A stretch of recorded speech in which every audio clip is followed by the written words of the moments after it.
नमस्कार, देवभूमि समाचार में आपका स्वागत है। आपके साथ मैं रीना झा बालियान। खबरों का रुख करेंगे, लेकिन उससे पहले एक नजर डालते हैं इस वक्त की हेडलाइंस पर। 500 करोड़ में सरकार गिराने वाले बयान पर बोले त्रिवेंद्र सिंह रावत। विधायक उमेश कुमार के बयान की होनी चाहिए जांच, विपक्ष ने भी किया समर्थन। कांग्रेस नेता गणेश गोदियाल ने केदारनाथ सोना चोरी की जांच पर उठाया सवाल। पर्यटन मंत्री पर साधा निशाना, बीकेटीसी और दानदाता की मिलीभगत का भी लगाया आरोप। हल्द्वानी के बनबुलपुरा में अतिक्रमण रेलवे जमीन पर सर्वे शुरू। प्रशासन की 6 टीमें 15 दिन तक करेगी भवनों को चिन्हित करने का काम। स्थानीय लोगों में मायूसी। लक्सर में कस्तूरबा गांधी आवासीय छात्रावास से गायब हुई 2 छात्राएं। परिजनों ने काटा हंगामा, वार्डन ने स्कूल प्रशासन पर लगाए लापरवाही के आरोप। चलिए बुलेटिन की शुरुआत कर लेते हैं। 500 करोड़ में सरकार गिराने के बयान पर अब सूबे में सियासत गरमाने लगी है। निर्दलीय विधायक उमेश कुमार के इस बयान की जांच की मांग उठने लगी है। पहले पूर्व सीएम निशंक तो अब हरिद्वार सांसद त्रिवेंद्र सिंह रावत ने इस मामले में जांच की मांग की है। देखिए रिपोर्ट। 500 करोड़ में सरकार गिराने के बयान पर सियासत। पहले पूर्व सीएम निशंक ने उठाई जांच की मांग, अब त्रिवेंद्र सिंह रावत ने की जांच की मांग। मॉनसून सत्र में सदन के भीतर 500 करोड़ में सरकार गिराने की साजिश वाले बयान पर अब सूबे में हलचल शुरू हो गई है। निर्दलीय विधायक उमेश कुमार द्वारा दिए गए बयान की जांच की मांग होने लगी है। हरिद्वार से सांसद और पूर्व मुख्यमंत्री त्रिवेंद्र सिंह रावत ने उमेश कुमार द्वारा दिए गए बयान की जांच की मांग की है। इसी के साथ उन्होंने विधायकों और सरकार से आगे आकर इस बयान का खंडन करने की मांग की है।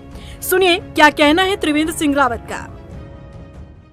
यद्यपि जिस व्यक्ति ने ये सवाल उठाया है वो कोई विश्वसनीय व्यक्ति नहीं है और नहीं अनुभवी व्यक्ति है और नहीं उसको उत्तराखंड के सरोकारों से कुछ लेना देना है, लेकिन फिर भी अगर विधानसभा में कोई बात उठी है, वो सदन की कार्यवाही का हिस्सा बना है, तो उस पर उनसे ये पूछा जाना चाहिए कि आप प्रमाण प्रस्तुत कीजिए। आप उत्तराखंड को जो बहुत शांति प्रिय है, जहां आपस में बड़ा विश्वास है, इस विश्वास को खंडित करने का काम कर रहे हैं, या तो आप इसके प्रमाण दें। दूसरी बात यह है कि हमारी इंटेलिजेंस क्या कर रही है। क्या इंटेलिजेंस ने सरकार को इसके बारे में बताया नहीं? तो ये सारी बातें होनी चाहिए। मुझे लगता है कि अब समय आ गया, क्योंकि लगातार ये विषय बनता जा रहा है, इसका पटाख से होना चाहिए। बता दें कि इससे पहले पूर्व मुख्यमंत्री रमेश पोखरियाल निशंक भी सरकार गिराने के षड्यंत्र वाले बयान पर निर्दलीय विधायक पर सवाल दाग चुके हैं। उन्होंने कहा था कि विधायक को विधानसभा में दिए गए बयान को तथ्यों के साथ साबित करना चाहिए और सरकार को इस बयान की जांच करवानी चाहिए। सत्ता पक्ष के नेताओं द्वारा जांच की मांग के बाद अब विपक्ष भी सहमति जता रहा है। निश्चित तौर पर गैरसैंण में जो सत्र हुआ उसमें विधायक उमेश कुमार जी ने गंभीर आरोप लगाए हैं कि गुप्ता बंधु 500 करोड़ में सरकार गिराने जा रहे हैं। विधानसभा के अंदर किसी बात को अगर रखा जाता है तो पूरी प्रामाणिकता के साथ रखा जाता है। तो मुख्यमंत्री जी को इसका संज्ञान लेना चाहिए, जो विधानसभा के अध्यक्ष हैं उनको संज्ञान लेना चाहिए। निश्चित तौर पर अगर सरकार गिराने की बात है तो भारतीय जनता पार्टी के अंदर सब कुछ ठीक नहीं चल रहा है। बता दें कि सांसद त्रिवेंद्र सिंह रावत ने प्रदेश के इंटेलिजेंस पर भी सवाल खड़े किए हैं। उन्होंने सवाल खड़े किए हैं कि आखिर प्रदेश का खुफिया तंत्र क्या कर रहा था। फिलहाल निर्दलीय विधायक द्वारा दिए गए बयान ने हलचल मचा दी है। देखना होगा कि इस मुद्दे पर सरकार का आखिर रुख क्या रहता है। मुख्यमंत्री पुष्कर सिंह धामी आज टिहरी में थैलधार ब्लॉक पहुंचे। यहां उन्होंने कांगुड़ा नागराज मंदिर के मूर्ति स्थापना कार्यक्रम में हिस्सा लिया। सीएम धामी ने मंदिर की परिक्रमा कर भगवान कांगुड़ा नागराज की पूजा अर्चना की और आशीर्वाद लिया। मंदिर में हवन यज्ञ कर सीएम धामी ने पौधारोपण भी किया। केंद्रीय सड़क का परिवहन राज्य मंत्री अजय टम्टा लोहाघाट पहुंचे, जहां उन्होंने राजकीय महाविद्यालय के वार्षिक उत्सव समारोह का शुभारंभ किया। केंद्रीय मंत्री अजय टम्टा ने कहा कि महाविद्यालय से पढ़े छात्र आज ऊंचे मुकामों पर है। इसके साथ ही उन्होंने कहा कि महाविद्यालय की जो भी समस्याएं हैं उसे जल्द ही दूर किया जाएगा।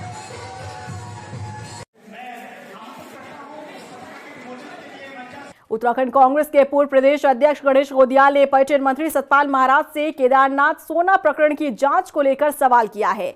उन्होंने इस पूरे प्रकरण में मंदिर समिति और दानदाता की आपसी मिलीभगत का भी आरोप लगाया। गणेश गोदियाल ने कहा कि 1 साल से जांच चल रही है, लेकिन जांच रिपोर्ट कहां है।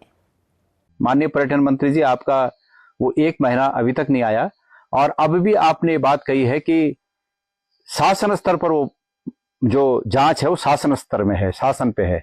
मैं ये पूछना चाहता हूं नंबर 1 कि शासन आपके अलावा और कौन है शासन?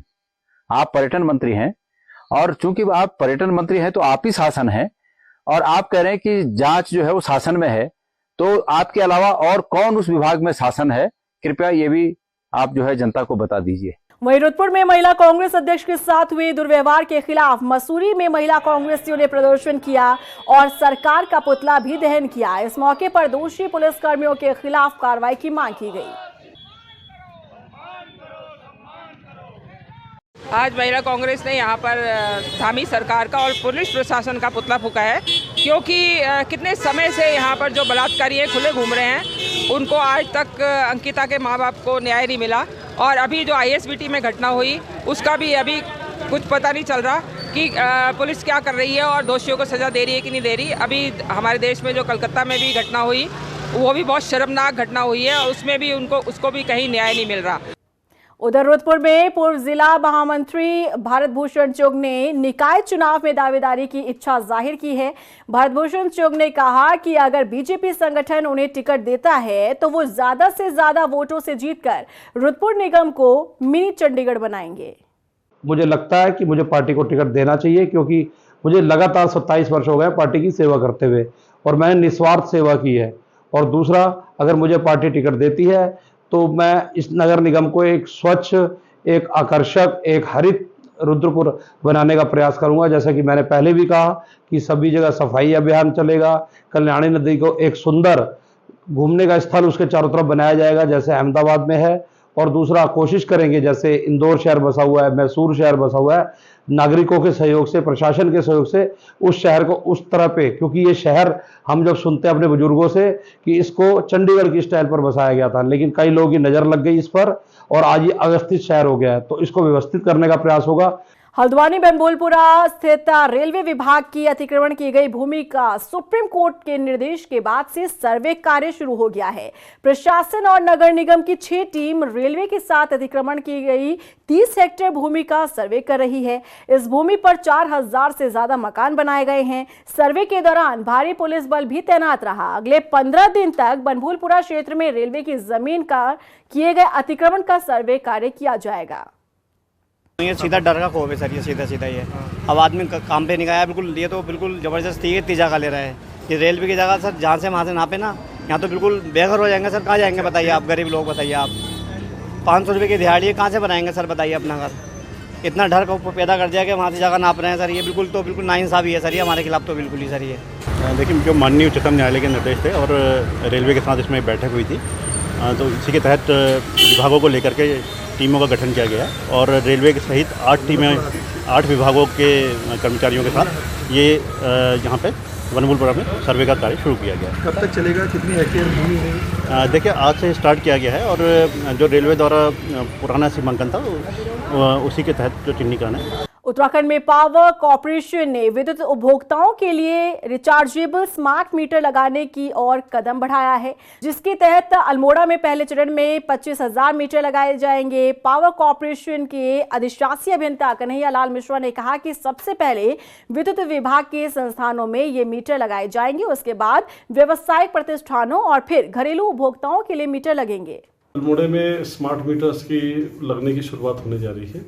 इसमें अभी सर्वे का काम चल रहा है और कुल अल्मोड़े में जो अभी तक का है, पहले चरण में 25,000 मीटर लगने का ये अभी प्राविधान किया गया है।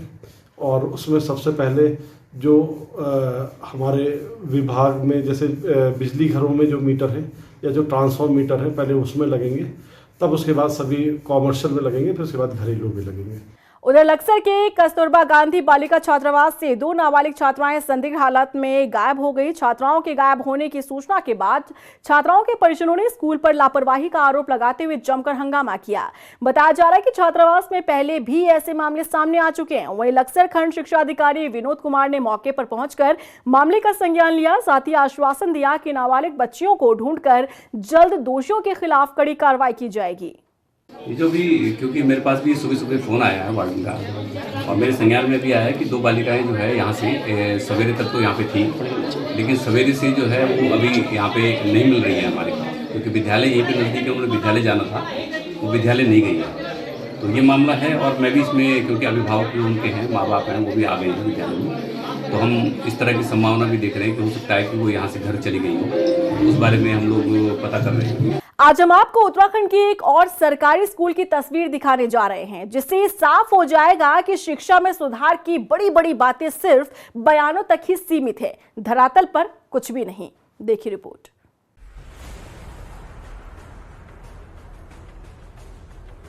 देखिए शिक्षा मंत्री धन सिंह रावत जी, सरकारी स्कूल का हाल देखिए, बच्चों का बिगड़ता भविष्य देखिए, क्लासरूम के नाम पर टपकती छत देखिए। मंत्री जी नौनिहालों की फरियाद सुन लीजिए।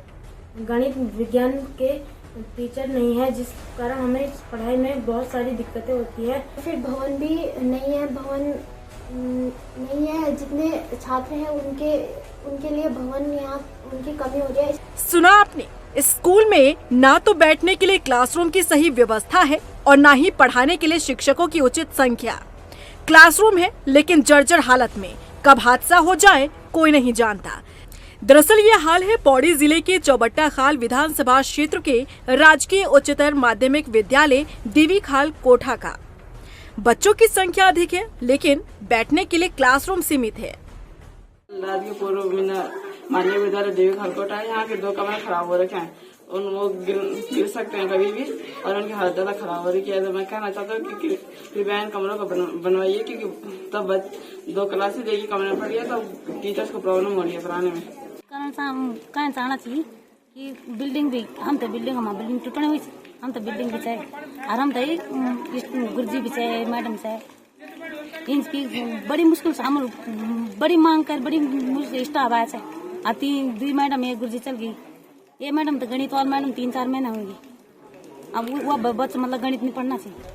छात्रों को पढ़ाने के लिए स्कूल में इंग्लिश, साइंस और मैथ्स के टीचर्स ही नहीं हैं। स्कूल में सिर्फ 2 टीचर्स हैं, जिनके ऊपर अपने सब्जेक्ट के साथ साथ दूसरे सब्जेक्ट को भी पढ़ाने का प्रेशर है। बिल्कुल सर, यहाँ टीचर अभी स्थानांतरण में यहाँ से 3 टीचर गए हैं, गणित, विज्ञान और अंग्रेजी के। अब सर हम यहाँ 2 ही टीचर उपलब्ध हैं, हिंदी के टीचर और मैं सामाजिक विज्ञान की। और सर बहुत दिक्कत हो रही है गणित, विज्ञान और अंग्रेजी के विषयों को कवर करने में। हमसे जितनी कोशिश हो रही है सर हम उतनी कर रहे हैं। छात्र संख्या भी यहाँ बहुत ज्यादा है। इस मामले को लेकर ब्लॉक प्रमुख का कहना है कि समय समय पर स्कूल के खस्ता हाल और टीचर्स की कमी को लेकर जिम्मेदार अधिकारियों को अवगत करवाया जाता रहा है। बार बार हम कहते हैं, लिखते भी हैं, सदन के माध्यम से भी बोलते हैं और सोशल मीडिया के माध्यम से भी बोलते हैं। अगर ये अधिकार क्षेत्र नियुक्ति का और तैनाती का निश्चित रूप से राज्य सरकार का अधिकार क्षेत्र होता है। हम लोग जनता का वकील बनके जनता की बातों को समझ के इसको शासन प्रशासन के सामने रख सकते हैं और बहुत पुरजोर तरीके से रखते हैं। और अगर ये बातें निश्चित रूप से निकल के आ रखी है कि तुलनात्मक रूप से जितने शिक्षक यहाँ से गए उतने वापस यहाँ पे नहीं आए, जिससे कि शिक्षा खामियां यहाँ पे आने वाले समय में देखने को मिलेगी और उसका प्रतिकूल असर हमारे बच्चों पे पड़ेगा, अभिभावकों पे पड़ेगा। उत्तराखंड में सरकारी स्कूलों की तस्वीर बदलने के लाख दावे तो किए जाते हैं, लेकिन हकीकत इससे कोसों दूर है। आज शिक्षा मंत्री धन सिंह रावत से स्कूल के छात्र मांग कर रहे हैं कि स्कूल की बदहाली को दूर किया जाए, लेकिन देखना होगा कि इन छात्रों की सुनवाई आखिर कब तक होती है।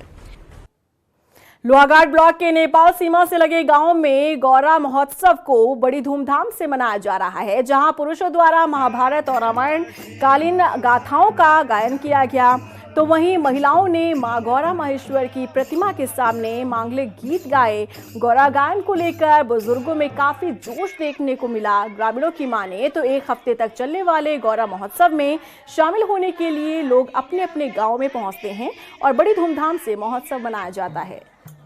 ग्राम जिंदगी में चंदेल क्षेत्रीय ग्राम जिंदगी में माँ गौरा देवी महोत्सव बहुत ही भव्यता के साथ मनाया जा रहा है। यह 8वां का पर्व हम लगातार यहाँ पर गौरा गायन का कार्यक्रम चला हुआ है, जिसमें धुमारी चाली मुख्य आकर्षक के केंद्र हैं और माता बहनों द्वारा माँ गौरा देवी की प्रतिमा के चारों ओर मांगलिक गीत गाए जा रहे हैं। देहरादून के दून मेडिकल कॉलेज के इमरजेंसी भवन में उस वक्त अफरा तफरी का माहौल पैदा हो गया जब एक युवक इमरजेंसी भवन के 4थी मंजिल पर चढ़कर कूदने की धमकी देने लगा। बताया जा रहा है कि युवक के इलाज संबंधित कागजात और एक मोबाइल गायब हो गया था, जिससे नाराज युवक ने कदम उठाया। हालांकि कई घंटे तक चली कड़ी मशक्कत के बाद समझा बुझाकर युवक को सही सलामत नीचे उतारा गया।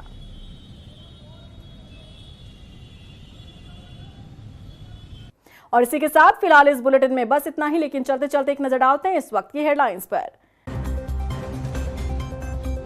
500 करोड़ में सरकार गिराने वाले बयान पर बोले त्रिवेंद्र सिंह रावत। विधायक उमेश कुमार के बयान की होनी चाहिए जांच, विपक्ष ने भी किया समर्थन। कांग्रेस नेता गणेश गोदियाल ने केदारनाथ सोना चोरी की जांच पर उठाया सवाल। पर्यटन मंत्री पर साधा निशाना, बीकेटीसी और दानदाता की मिलीभगत का भी लगाया आरोप। हल्द्वानी के बनबुलपुरा में अतिक्रमण रेलवे जमीन पर सर्वे शुरू। प्रशासन की 6 टीमें 15 दिन तक करेगी भवनों को चिन्हित करने का काम। स्थानीय लोगों में मायूसी। लक्सर में कस्तूरबा गांधी आवासीय छात्रावास से गायब हुई 2 छात्राएं। परिजनों ने काटा हंगामा, वार्डन ने स्कूल प्रशासन पर लगाए लापरवाही के आरोप।